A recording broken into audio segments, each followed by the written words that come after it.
Signs you are smarter than you think. Carl Jung Psychology. Carl Jung observed that the mind we distrust is often the very mind doing the most sophisticated work of all, quietly, underground, unclaimed. There is an old line from Lao Tzu that Jung returned to more than once in his own thinking. Knowing others is wisdom.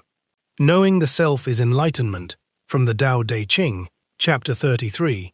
And if you sit with that for a moment, you notice it does not rank cleverness about the world above, cleverness about oneself. It reverses the usual order entirely.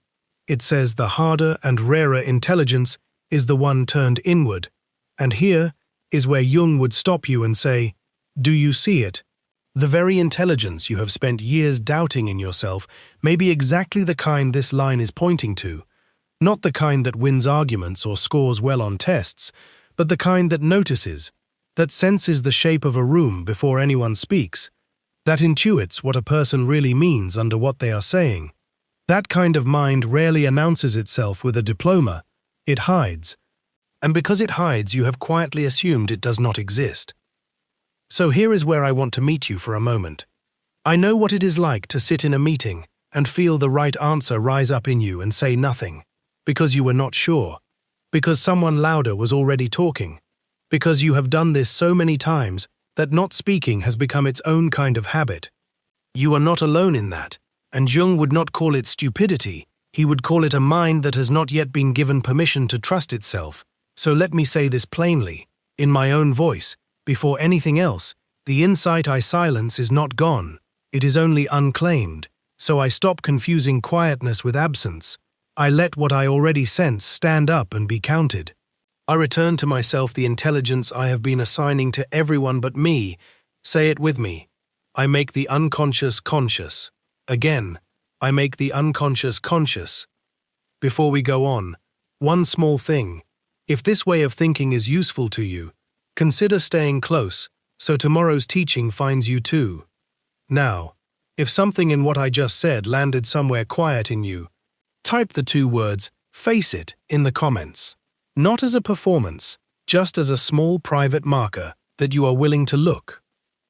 The first key is the hunch you talked yourself out of. And notice how ordinary this one is. So ordinary, it stops registering as evidence at all.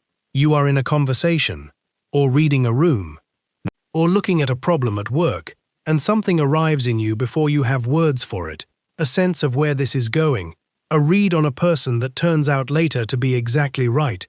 And what do you do with it? You second-guess it. You wait for someone with more authority to say it first. And only once they say it, do you allow yourself to think, yes, I knew that. Jung wrote in Ion that the unconscious carries within it what he called normal instincts, appropriate reactions, realistic insights, and creative impulses, in paragraph 423 of that work. And notice the word he chose, realistic, meaning your hunches are frequently more accurate readings of reality than your careful reasoning, because reasoning can be talked out of things. A hunch usually cannot. This is not mysticism, it is pattern recognition happening below the threshold where you can watch it happen, and your trained habit is to distrust it because it did not arrive wearing a label. Imagine a woman sitting in a Sunday afternoon kitchen with her sister, listening to her describe a new partner, and within the first 2 minutes, something in her tightens. Nothing wrong with the words being said, all warm, all reasonable, so she folds the alarm away and tells herself she is being unfair. 6 months later, the sister calls in tears, describing the very pattern that tightened something in her that afternoon. And she does not feel vindicated, she feels a strange grief, because she realizes she knew and said nothing, not for lack of insight, but because she had no proof to offer, and a mind untrained to trust itself will always wait for proof before it will speak. This is the shape it takes for almost everyone. The read arrives whole and early, and the doubt arrives right behind it and buries it before it can be used. So consider this week the small, ordinary hunch about a person, a decision, a direction, that you shelved because you had no argument ready for it. That shelving was not humility, it was a mind refusing to sign its own name to work it had already finished. So here is the first sign worth noticing. When the instant answer turns out to be the right one, and you only trusted it after confirmation, that is not luck. That is intelligence, with no permission slip yet. I will not wait for someone else to confirm what I already sensed. The second key is the sting you feel when someone else says the thing you already thought. And this one is subtler than the first, because it disguises itself as irritation, rather than announcing itself as evidence. Someone in a meeting, or at dinner, or scrolling past you online, says an idea out loud, cleanly, confidently, and something in you flares, not admiration exactly, something closer to a small burn low in the chest.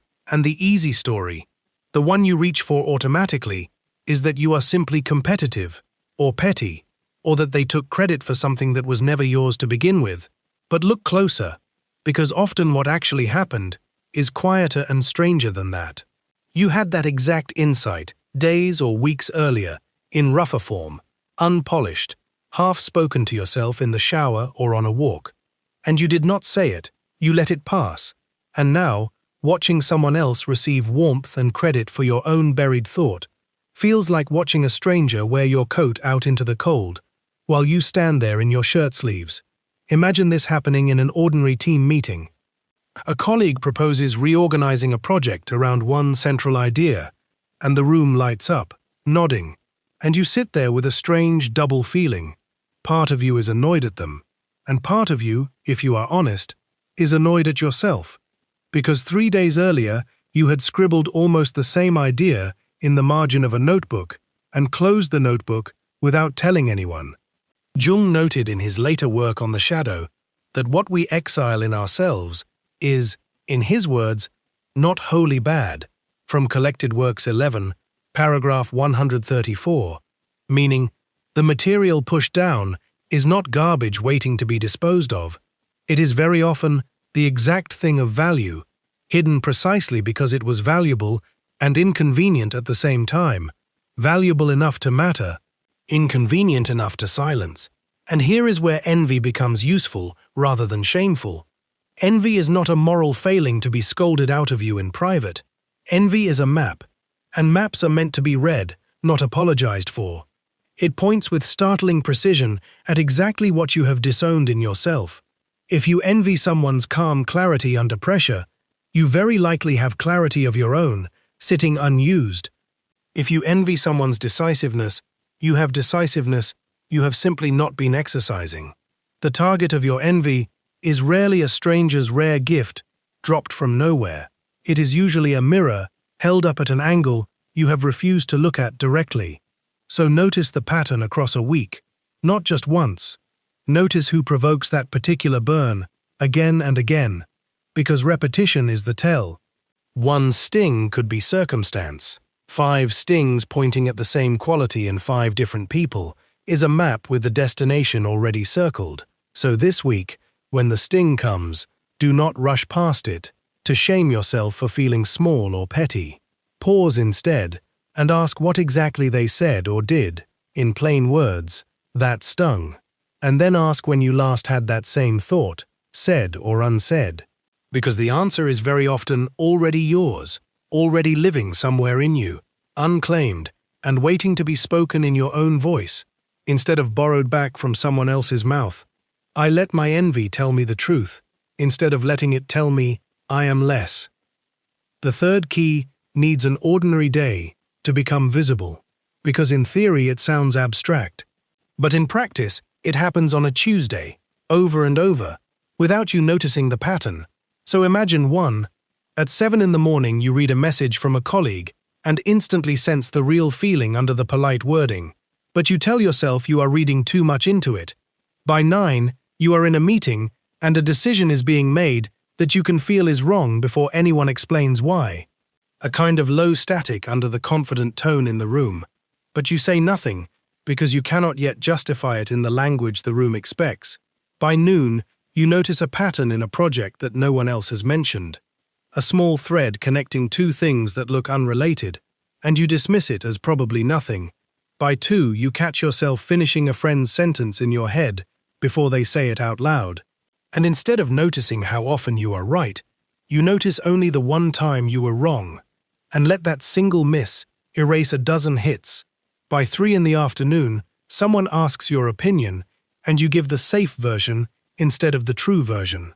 By 4, you read a report and sense, almost physically, that one number in it does not belong, though you cannot yet say why, and you keep that suspicion to yourself, filed under, "Maybe I am wrong."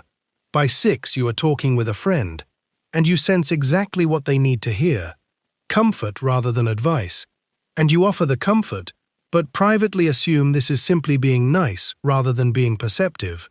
By 8, cooking dinner, half listening to the news, you predict how a story will resolve 2 days before it does, and forget you predicted it the moment it comes true.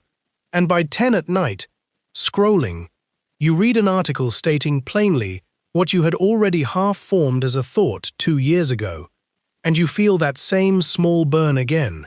Now here is the total for that one day: 7, sometimes 8 accurate readings of reality, offered up by a mind working quietly in the background, and every single one dismissed, minimized, or handed over to someone else's authority before you would let yourself own it. And here is the part worth sitting with. This was not a remarkable day. Nothing about it required unusual effort or unusual clarity. It was simply an average Tuesday, which means the same 7 or 8 dismissals are almost certainly happening again tomorrow, and again the day after that, quietly compounding, the way interest compounds. Except here, what compounds is doubt rather than confidence, because a mind that gets something right and receives no credit for it does not simply break even. It actually loses a little ground. It learns, wrongly, that being right does not count unless someone else notices first. And so the next accurate hunch arrives a little quieter than the one before it, a little easier to wave away. This is how a genuinely perceptive person spends decades gathering evidence against themselves without ever intending to, not through one dramatic failure, but through thousands of small unclaimed correct answers, each one filed away as nothing. And if you now go back over your own last week, not this invented Tuesday, but your actual week, and count honestly, you will very likely find the same shape: 5 here, 7 there, a quiet stream of accurate perception running underneath a conscious verdict that keeps insisting you are not particularly sharp. The evidence was never missing. It was simply never allowed to accumulate a verdict in your favor. I count the small readings I get right, instead of only the ones I doubt.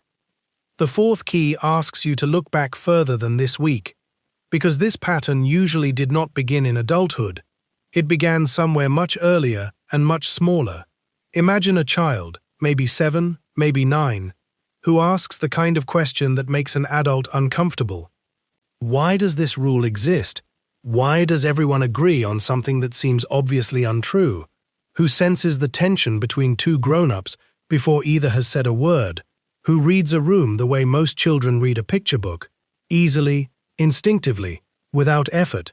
And imagine that this child is met, again and again, not with cruelty exactly, just a tired, "You are overthinking this," or "Why can't you just let it go?" or "You are too much," said in the small, ordinary voice of someone who simply wants dinner to be calm. And a child who hears too much enough times does not conclude the adults around them are tired. A child concludes the very faculty producing the too much, the noticing, the connecting, the sensing, must itself be the problem. So the child begins the quiet work of editing, not in one dramatic moment, but in 100 small ones. A comment swallowed at the table, a question left unasked in class, an observation about a teacher kept private, because saying it once brought a look that stung more than any punishment. And slowly, without anyone deciding it on purpose, the child builds a simpler, easier-to-love version of themselves to carry into rooms, and the sharper mind underneath does not disappear. It cannot disappear. It goes underground. It becomes shadow, not because it was evil or dangerous, but because it was, in that home, in that season, inconvenient to the people raising it. And here is the part Jung kept returning to. What gets buried this way does not rest quietly. It returns later, dressed as restlessness, as a low hum of being underused at your own job, as watching someone else praised for an insight you had first and never spoke. This is not memory playing tricks. This is the buried mind, knocking from below, asking to be let back up. And if any part of this rhymes with your own childhood, a certain look, a certain phrase, a certain year you learned to go quiet, you are not remembering a flaw in yourself. You are remembering the exact moment your gold went underground for safekeeping, filed away not as garbage, but as something too sharp for the room it was born into. I stopped mistaking the child's old survival skill for the truth about my mind. The fifth key is the deepest one, and it needs unfolding slowly, because unrecognized intelligence does not hide in only one form. It hides in at least four, and each one was buried for a slightly different reason. So imagine one ordinary person sitting in a team meeting on a Wednesday afternoon, quietly carrying all four kinds of buried gold at once, without knowing it. First, consider analytical gold, the mind that sees the structure underneath a mess. 20 minutes into this meeting, our person quietly saw the real issue underneath the noise.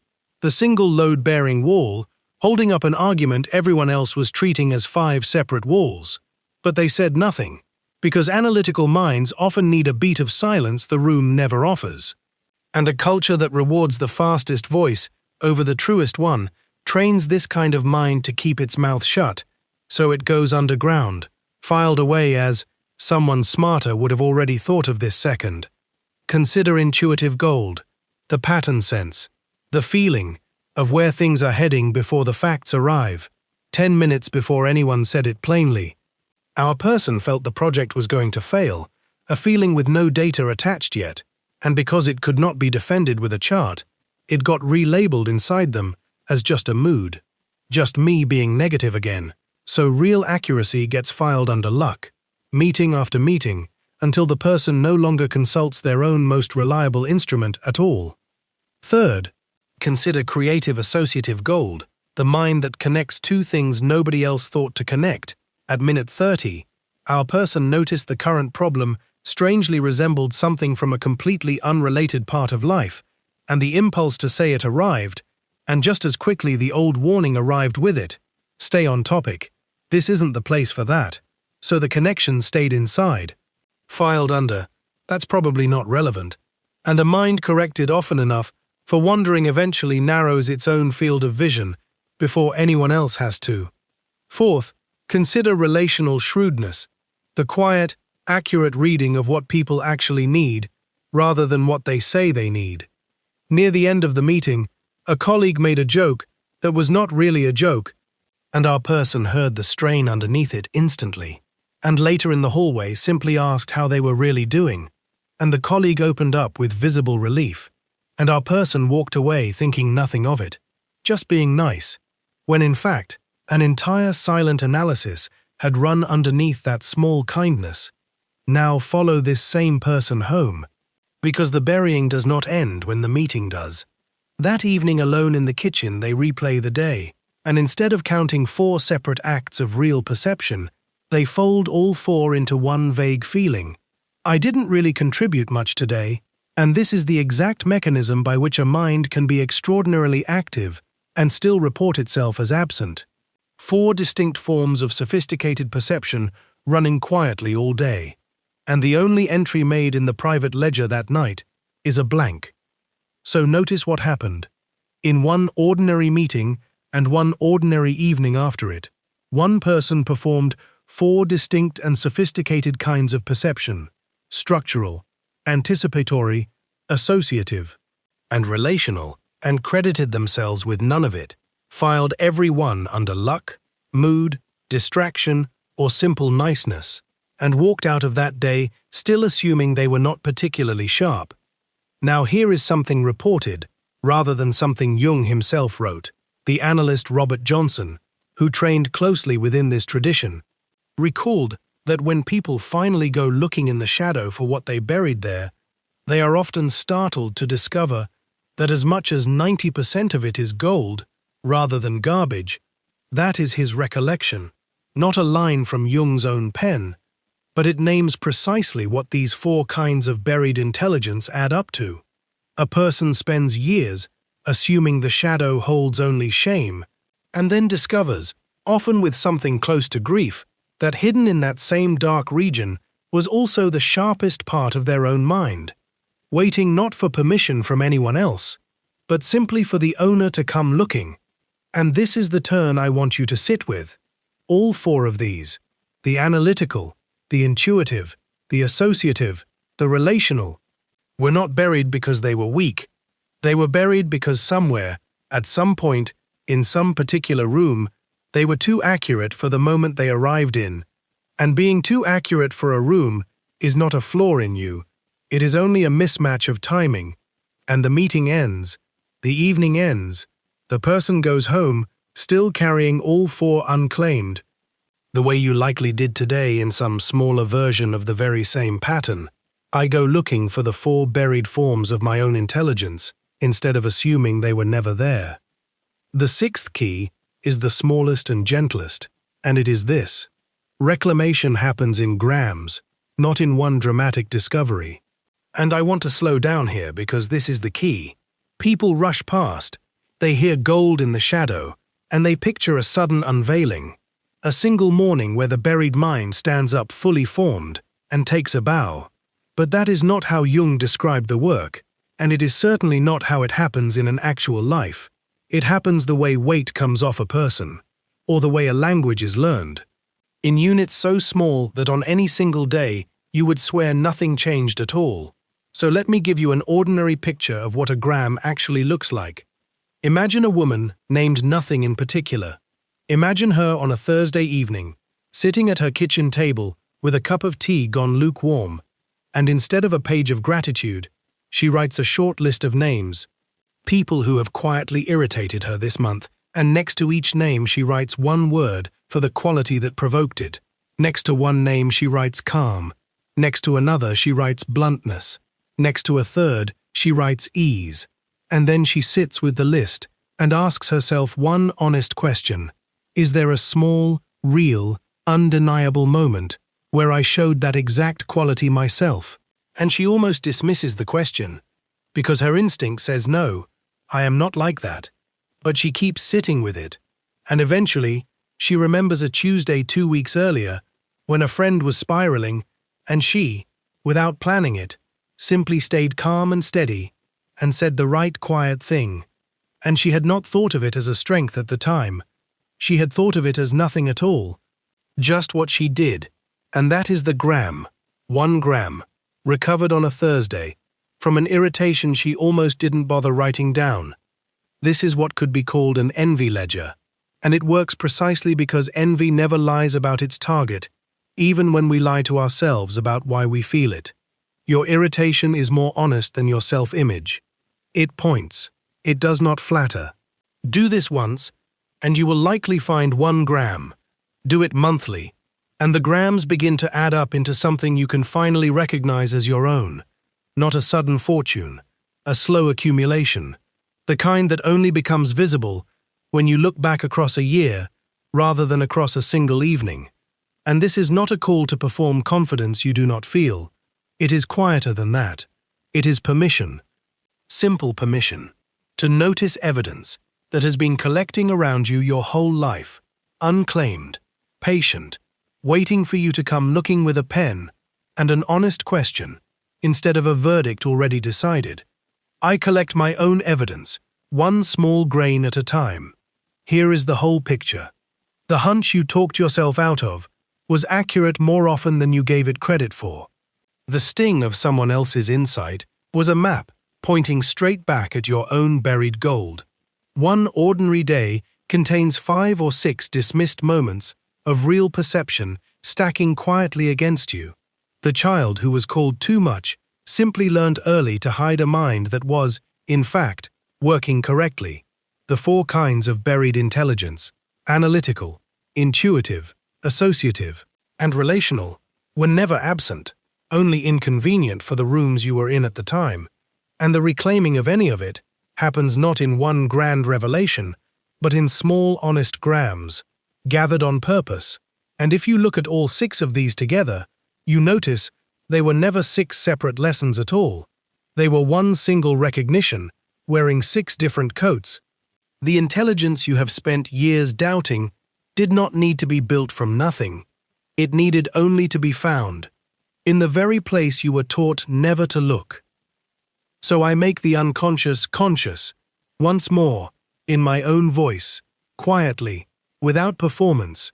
I stop treating my hidden mind as an absence and start treating it as an inheritance.